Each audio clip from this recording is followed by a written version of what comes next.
My wife wants to abort our child to continue the family line of her first love. My mother knelt down and begged her, but in return, she was scolded by my wife. Julian only had this one request before he died.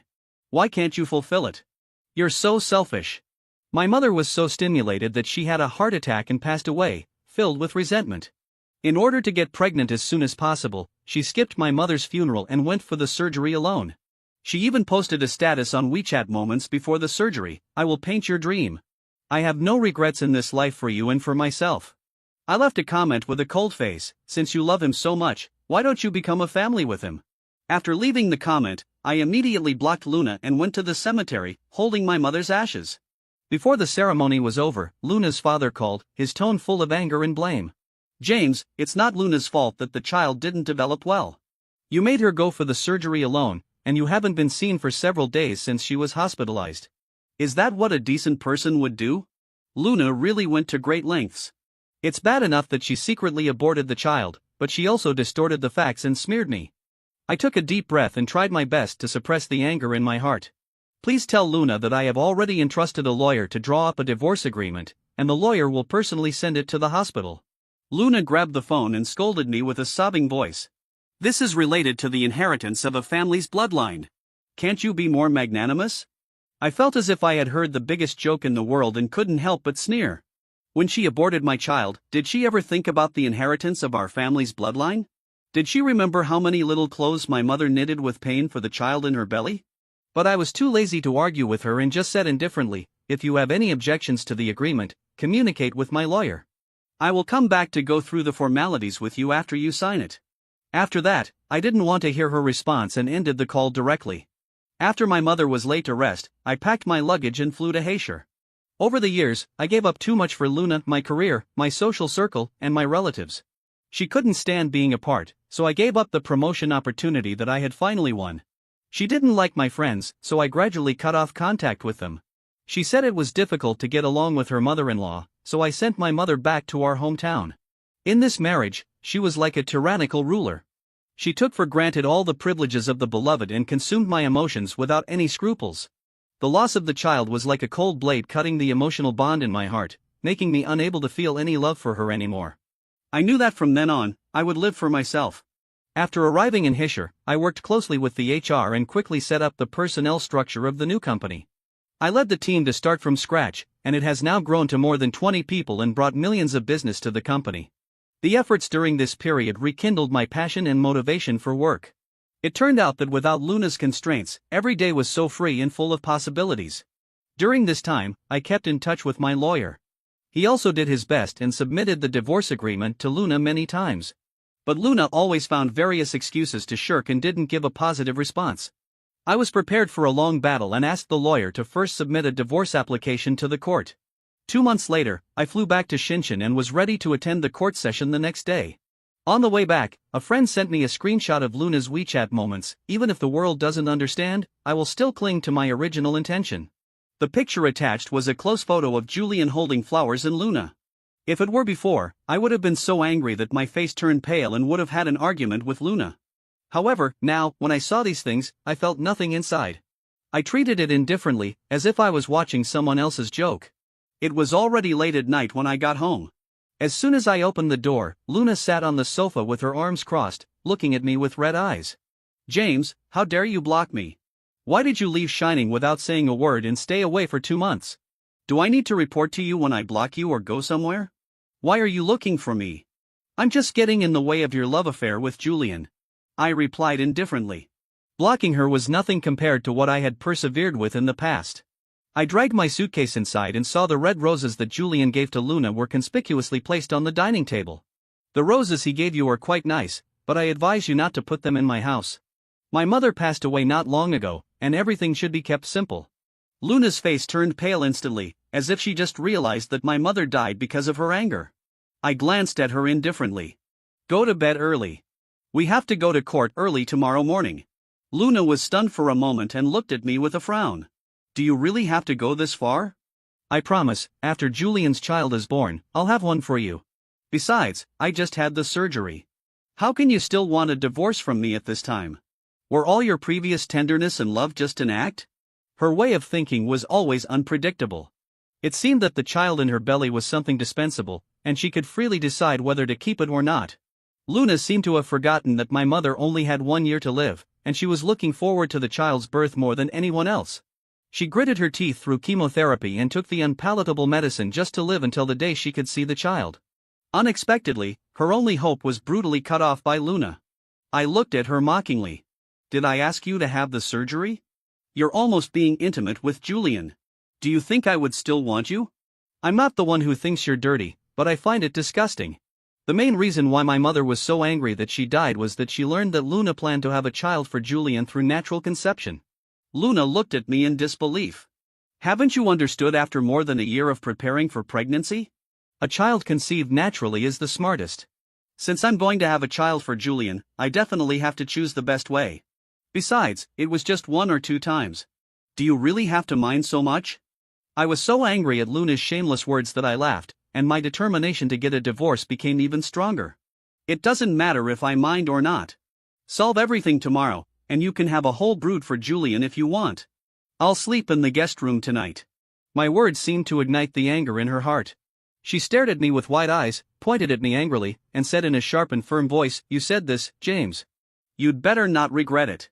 I thought that after last night's argument, Luna could feel my determination to get a divorce. Unexpectedly, as soon as I opened my eyes, I found her getting into my bed in revealing clothes and looking at me coquettishly. "If you still mind the natural conception method, I can consider artificial insemination. The child will still be yours." I was so disgusted by her crazy behavior that I felt sick and ran to the bathroom, retching. After I finished washing up, she brought a beautifully arranged breakfast to me and looked at me ingratiatingly. "I made this breakfast specially for you. Have a taste." We've been together for 7 years, and this was the first time she got up early to make breakfast for me. In the past, I would have been moved to tears. But now, I just found her deliberate flattery annoying. I turned my body to avoid it and went into the kitchen to make a bucket of instant noodles. Luna looked at me as if she was hurt and choked. "I've already made concessions. What else do you want?" I gave her a cold look. "I just want a divorce." Luna threw the breakfast in her hand into the trash can and ran into the room crying. In the past, I would have gone in and coaxed her like a servant, but now I didn't want to. After quickly finishing my breakfast, I first went to the cemetery to visit my mother and then rushed to the court. Before the court session, I planned to handle all the matters well this time and go back to Hisher to work with peace of mind. But I never expected that Luna submitted a diagnosis report confirming her pregnancy to the judge. And on this ground, she rejected my divorce request. I was so angry at Luna's shamelessness that I gritted my teeth and pointed out in front of everyone that the child was not mine and filed for divorce again. Luna submitted a video. She looked at me disappointedly. "James, clearly a month ago, you and I were still intimate at home. Why do you say the child isn't yours? Do you really hate me that much? Are you really going to resort to any means to get a divorce and smear me?" Her expression and tone made it seem like I was a heinous villain. The figure of the man in the video did indeed resemble me about 7 or 8 out of 10, but I knew for sure that it wasn't me. I was speechless in my defense, and the judge rejected my divorce application on the grounds that the woman was pregnant.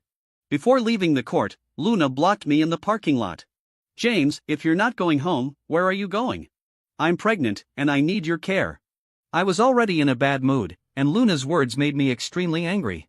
I stared at Luna, my anger burning fiercely in my heart. "Luna, do you think I'm some kind of pathetic person? What the hell does your pregnancy have to do with me? Go find Julian to take care of you." Upon hearing my words, Luna's face instantly turned pale. How can you say such a thing? I just hope you can stay by my side, care about me, and take care of me." I looked at Luna's self-righteous appearance and couldn't help but feel a little amused. She still thought that I would fawn over her just because of a single sentence. She was so naive. I remembered how 2 months ago I had knelt in front of her and begged her to keep the child, and how resolutely she had refused me. Now she thought that I would change my attitude just because of her words. It was ridiculous. "Luna, do you still think I'm the same person I was 2 months ago?" I sneered. "Luna, have you forgotten you killed our child and drove my mother to death? How can you have the nerve to ask me to do anything for you? Do you think you still deserve it?" Luna's face instantly turned ugly. She stared at me with wide eyes, as if she couldn't believe I would say such a thing. I sneered disdainfully, turned around, and walked towards the other side, ignoring her. All my plans were disrupted, and I could only return to Hisher in advance to continue working. A week later, the receptionist led Luna into my office. I was so startled that I felt like I had seen a ghost. "Luna, how did you end up here?" Luna's smile had a hint of playfulness. She waved the lunchbox in her hand. "I was afraid you wouldn't eat well, so I specially came to take care of you. Are you surprised?" In the past, she would occasionally create some surprises.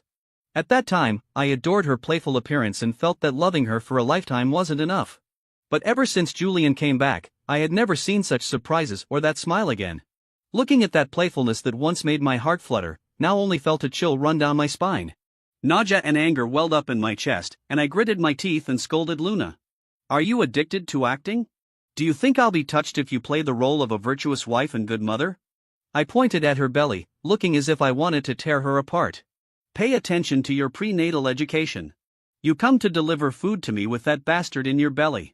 Even if you don't find it disgusting, I do." Luna seemed to be stung by my words. A trace of pain and confusion flashed in her eyes. "As your wife, is there anything wrong with bringing you food? How can you treat me like this?" I looked at her with a solemn face and asked word for word, "Luna, what on earth do you want?" She stepped forward and tugged at my sleeve, pleading in a low voice. "I can't live without you. After the baby is born, we can go back to the way we were before. Okay? Just the thought of living without you in the future makes me unable to sleep at night. James, have you ever loved me from the beginning to the end?" I interrupted her sharply. "Did you ever think of me when you were enjoying yourself under Julian?" Luna's face was filled with embarrassment. Her lips trembled slightly, and she wanted to open her mouth to defend herself, but it was as if her throat was blocked, and she couldn't say a word. I pointed at the lunchbox on the table and said firmly, "Take it away. Stop obsessing over these meaningless things."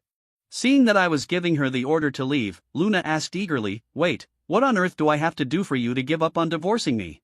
This question took me by surprise because I had never considered giving up the divorce. Ever since Luna aborted our child, this marriage had already existed in name only. Seeing that I remained silent, Luna seemed to have made up her mind. What if I abort this child?" "There's no what if.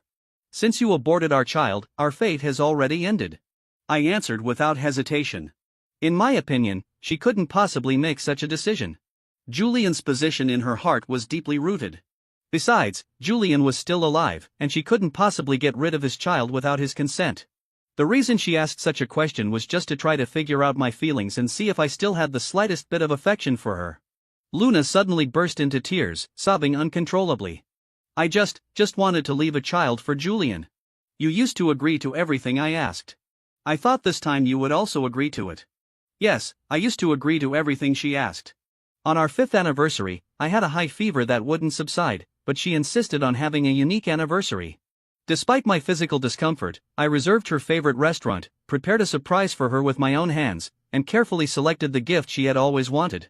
However, I spent a long and lonely night in the restaurant, and she never showed up. On that day, my body was so weakened by the high fever that I finally fainted in the restaurant. She didn't arrive until the next afternoon and explained to me that Julian's cat was sick, and she had spent the whole night taking care of the cat at Julian's house. From beginning to end, my feelings seemed to have become less important. Luna was still choking, her shoulders trembling, looking extremely vulnerable. In the past, I couldn't stand to see her cry the most. Whenever I saw her eyes turn red, my heart would ache as if it were being torn apart. I couldn't wait to hold her in my arms and gently wipe away her tears. But now, I understand that some people are destined not to change. I handed her a tissue and placed it in front of her. "Wipe your tears yourself. You're still pregnant, so don't run around. Go back to Xinjiang." "No, I'm not going back," Luna suddenly hugged me. "Don't drive me away, okay?" Her body exuded a faint warmth, and occasionally, I could smell that familiar and nostalgic faint fragrance, but now I just frowned, pushed away the hand she had tightly wrapped around me, and walked out of the office without looking back. I didn't expect that, in order to avoid the divorce, Luna would expose me on the internet. Julian would update his anti-cancer videos on his social media account every day. With his handsome appearance, tragic background, and resolute spirit, Julian had gained a lot of fans. At this moment, Julian was live streaming and being interviewed by a certain video channel. Julian's voice came from the phone. "Luna has done a lot for me, and I feel very guilty." Luna was wearing the little white dress that Julian gave her and stood beside Julian, holding his hand, looking like a loving couple. At this time, the reporter handed the microphone to Luna and asked sharply, "Miss Luna, Mr. Julian said that you aborted the 3-month-old child in your belly for him. Is that true?" Luna's face froze. She glanced at Julian nervously. "Julian, did you say that too?" Julian looked at Luna eagerly. "Yes, you've done so many things for me, and I must let everyone know how good you are." Julian's parents were also there, praising Luna to the skies, saying that Luna was a modern living bodhisattva who was saving their family's bloodline. Luna was moved by them, and her eyes instantly turned red. "You guys really understand how good I am." She looked at the camera firmly. "Actually, the child wasn't healthy either. After discussing with my family, I made the decision to have the surgery. But my husband doesn't understand me. He thinks I deliberately aborted the child, and he has been insisting on a divorce from me during this period. I know he minds, so I decided to use artificial insemination to leave a descendant for Julian. But I didn't expect that even with my concessions, I still couldn't get his forgiveness. Just a few days ago, despite my weak body, I went to Hisher to make peace with him, but he kicked me out of his office. James, if you're watching this video, please think twice. Don't divorce me, okay? I really love you." And Julian chimed in beside her. "Mr. James, Luna and I are truly innocent. Please don't misunderstand us. Luna has been crying ever since she came back. I feel so sorry for her when I see it. I couldn't help but roll my eyes." Julian had reaped a lot of benefits with his anti-cancer persona, and this time he was trying to create public opinion to make himself more popular again. And Luna was like a naive girl rushing to offer herself up. But they forgot that netizens weren't so easy to deceive. Despite their distortion of the facts and their random statements, the shrewd netizens quickly figured out the whole story. They left comments in the live stream one after another. "No way. Just because you say the child wasn't healthy doesn't mean it was. Do you have any relevant reports? I agree with the comment above. If the child was really unhealthy, her husband wouldn't have disagreed. She must have deliberately hidden it. Damn. Does artificial insemination mean it's not cheating? Your PUA talk is quite novel, describing cheating in such a fresh and refined way. I really have my eyes opened." Julian panicked when he saw the netizens' comments and closed the livestream with a lousy excuse. "After watching the farce, I sent the livestream recording screen to my lawyer. Such powerful evidence couldn't be wasted." Although Julian's live stream didn't last long, it still caused a certain amount of buzz. I was dug up by netizens and became the cuckold that everyone knew about. The looks my colleagues and clients gave me were filled with an indescribable mix of sympathy and understanding. I had to issue a statement on my personal social media account. Going through the divorce procedures, I have calmly accepted everything. Congratulations to them on having a precious child, and I wish them an early marriage. Not long after I sent out the statement, Luna's father called. "James, Luna was so angry with you that she ended up in the hospital. Hurry back here now. Originally, I didn't want to pay attention to them. Julian was enough to take care of Luna in the hospital. But considering that the second trial was approaching and there were quite a few people who wanted to see my house these days, I packed my luggage and went back early. Accompanied by my lawyer, I went to the hospital. When I arrived, Luna's father stopped me outside the ward with a look of displeasure. It's not that I'm criticizing you, but Luna just had an abortion and is pregnant again. Don't you feel any pity for her at all?" I glanced at Luna's father and said in a flat tone, "Uncle, don't you know that the child she's carrying is someone else's?" Luna's father was directly stunned and stared blankly at me. My lawyer was very observant and pulled Luna's father aside to explain the whole story to him. Only then did he suddenly realize that Luna had been lying to them. A look of helplessness appeared on Luna's father's face. He looked at me and sighed. "James, I'm sorry. I didn't know." I raised my hand to interrupt him and walked into the ward. Luna's mother was feeding Luna porridge. "Husband, when Luna saw me, she immediately put on a pitiful expression. The doctor said I was in too much of a hurry, so the embryo implantation isn't very good. Recently, I've been cyberbullied by others, and I'm very anxious. It might have an impact on the baby." "What does that have to do with me?" I didn't show any emotion and just nodded. "Oh, then you should pay attention to getting some rest." Luna's mother was immediately unhappy. She slapped the hospital bed and stood up to glare at me. "How much suffering has Luna endured since she married you? When she had the abortion, your mother had just passed away, and we could understand that you weren't by her side. But now she's pregnant again, and you're still not around. Are you even a man?" I gave her a sidelong glance. "Auntie, which man can accept his wife having a child for someone else?" Luna's mother was like a lit stick of dynamite.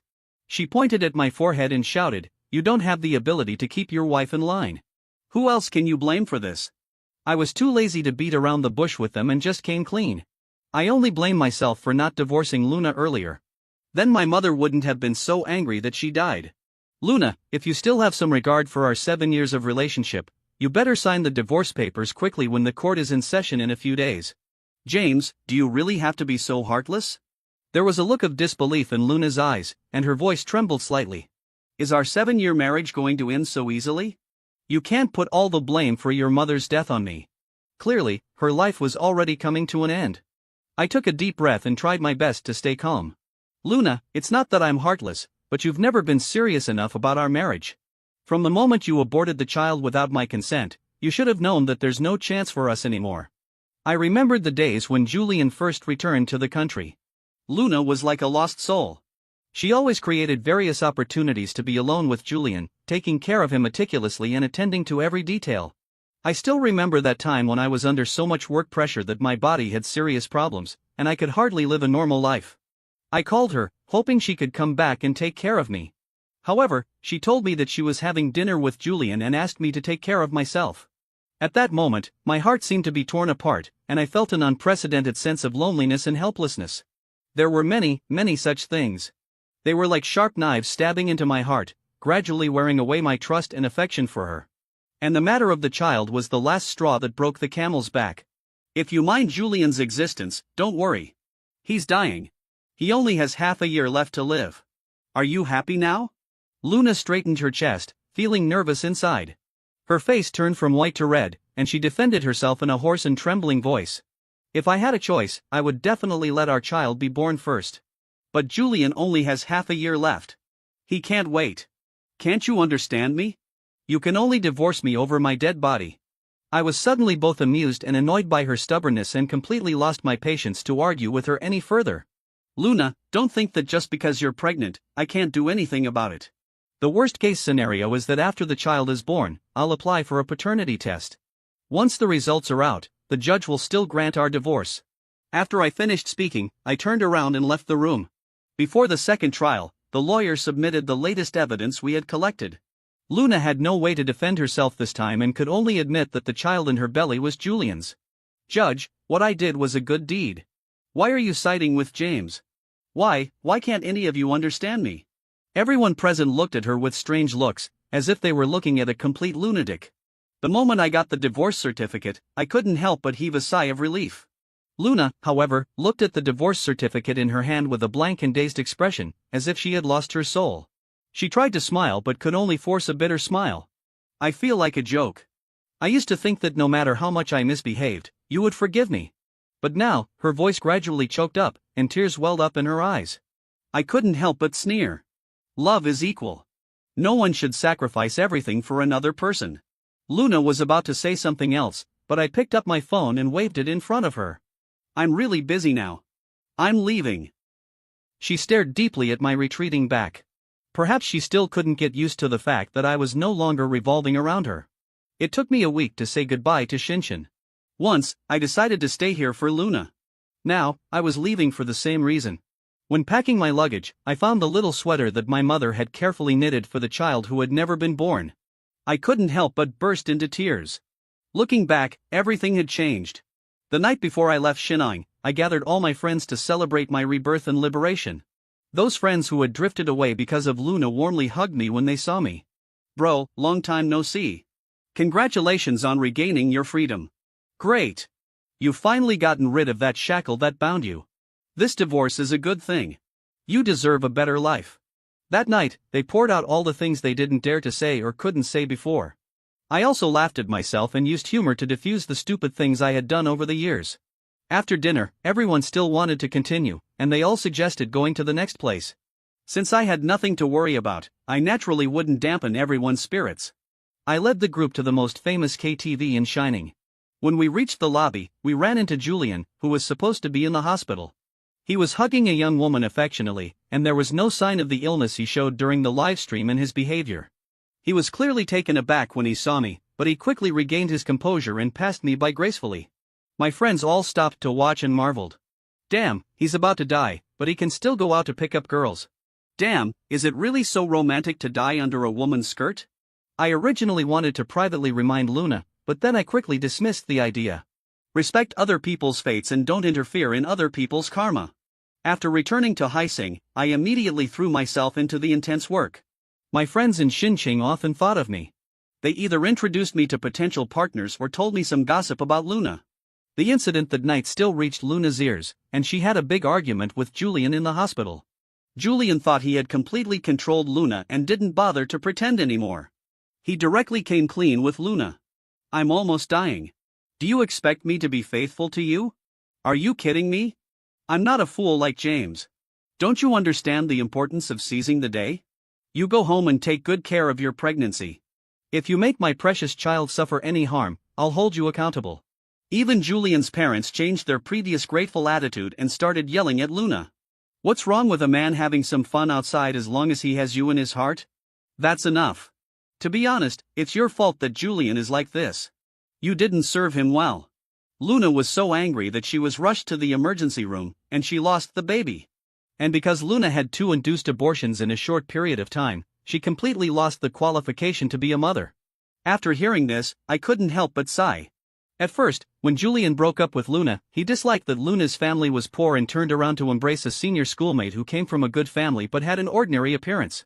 Later, when he was dumped by the senior schoolmate and found that Luna was living a better life than him, he came crawling back and tried every means to take advantage of Luna. Luna didn't learn her lesson. She didn't listen to my dissuasion and, despite being married, got involved with Julian again. There is a saying that what is more terrifying than a first love is a first love that comes back from the dead. After learning that Julian didn't have much time left, Luna cried herself to sleep every night. At that moment, I realized that Julian's position in her heart was far more important than mine. But now she was hurt by Julian again, and the pain cut deep. The next time I saw Luna was 2 months later. When the receptionist girl led me downstairs, Luna was already surrounded by a crowd. I saw Luna wearing the wedding dress I bought for her and holding a bouquet of roses. This scene reminded me of the day when she proposed to me. James, will you marry me? James, can you forgive me? Memories overlapped with reality. What remained the same was that it was still Luna who spoke. She walked through the crowd and slowly approached me, her face beaming with anticipation and longing. James, give me another chance to love you, okay? I didn't say anything and just looked at her silently. Suddenly, Luna knelt down on one knee in front of me and slowly raised the ring she had prepared. After going through so many things, I finally realized that you are the one I can truly rely on. I know I did a lot of things that hurt you before. And I also know that these things may be impossible to make up for. But please, for the sake of our years of relationship, forgive me just this once and give me a chance to atone for my sins. I swear that I will love you well in the future, just like you loved me in the past. James, please marry me again. Okay? Luna's actions touched the onlookers, and many people spoke up for her. Son, the girl is being so proactive. Don't be so reserved. Yeah. In the face of life and death, everything else is insignificant. The most important thing is to seize the moment.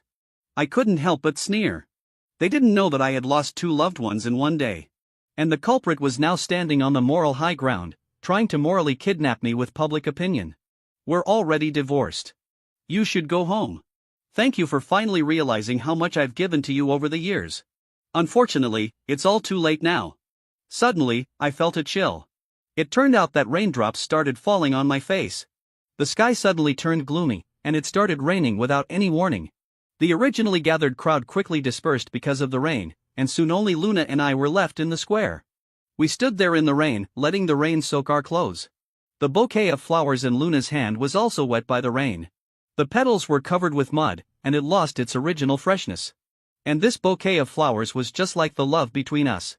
From the moment it was drenched by the rain, the beautiful memories between us, like these withered petals, gradually faded away in the wind. James, is there really no chance for us anymore? Luna choked up and asked. The rain mixed with tears streamed down her cheeks, blurring her once clear features. I was silent for a moment and finally nodded helplessly. Yes, it's all over between us. You should let go of the past and face your future life properly. A trace of sorrow flashed in Luna's eyes. She slowly squatted down, and the hem of her wedding dress exuded a desolate atmosphere in the mud. I looked at her, feeling a mix of emotions. We once loved each other deeply, but her betrayal made everything irreversible. Good, you. You actually had an affair behind my son's back." A furious rebuke came, and a middle-aged couple holding an umbrella quickly walked towards Luna. Luna looked at them, pale-faced, and quickly got up to hide behind me. It was Julian's parents. I was surprised that they had followed Luna to hiss her. I saw Julian's mother step forward and pinch Luna hard, glaring at us viciously. "Your husband is lying in the hospital bed, waiting to be taken care of, and here you are, flirting with your ex-husband." Julian's father didn't say anything, but his eyes looking at Luna were full of great dissatisfaction. Luna winced in pain, but her hand still clung tightly to the hem of my clothes. "James, save me. They want to take me back." Hearing her words, I couldn't help but frown and took out my phone, ready to call the police. Julian's father slapped my phone out of my hand and pointed at me threateningly. "This is our family business. Mind your own business." I turned to look at Luna. "Do you need me to call the police?" Luna hesitated and glanced at me. "It would be so bad if it gets to the police station. Julian will be very sad if he knows about it." I couldn't help but smile bitterly. Even at this point, she still cared about Julian's feelings. "Okay then, I'll go back first." I gently pushed Luna's hand away and walked slowly towards the entrance of the building. Luna's cries still echoed behind me, but I ignored them and walked straight towards the elevator. Luna was taken back to Shinshin by Julian's parents and had to feed Julian, wipe his body, and take care of his toilet needs.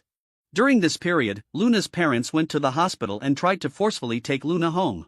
But Luna, contrary to her usual behavior, refused her parents and claimed that she would take care of Julian until the day he died. "You are so mean. You couldn't bear any hardship when you were with James. But now you're working as a free nurse." Luna's mother was angry at her and pointed at Luna's forehead, scolding her. "You're so wrong. What can I do? He doesn't want a divorce. What can I do?" Luna covered her face and started crying. "I know I was wrong, but there's no medicine for regret in this world. If I don't take care of him, he'll expose me on the internet and let people cyberbully me." Woo, woo, Luna's parents left in a rage, and Luna continued to serve Julian like a slave. On the day Julian died, Luna sent me a text message. I went to the cemetery to visit Auntie and said a lot of sorry to her. "Sorry, I wish you happiness." I didn't reply and deleted the message.